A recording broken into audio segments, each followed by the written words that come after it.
Rajasekhar medical కాలేజ్లో ఒక intern అమ్మాయిని పీజీ చదువుతున్న ఇంటర్న్ అమ్మాయి దారుణంగా రేప్ చేయబడింది మరియు చంపబడింది. ఇంకెన్ని రోజులు రాదు.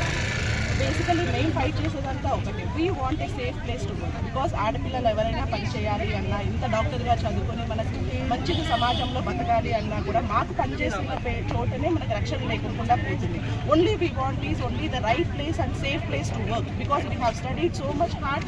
ఇంత కష్టపడి చదివి మనం పనిచేస్తున్న చోటనే మనకు సేఫ్టీ లేదు, రక్షణ లేదు ఉమెన్గా పనిచేస్తున్నప్పుడు అంటే ఎందుకు ఇంత దారుణంగా ఇంత చదివి అవసరమా? So we want only justice for what we have happened. We advise, we ask only stop violence against doctors, and we want a very safe place to work in these hospitals. Then only we can provide our services to the humanity. ఇది మనదొక్కటే, doctors ఒక్కటే కాదు, మొత్తం అందరూ కూడా సహకరించి అసలు ఏం జరుగుతుంది, డాక్టర్స్ మీద ఎన్ని దారుణాలు జరుగుతున్నాయి అనేది చేసేసి లేడీస్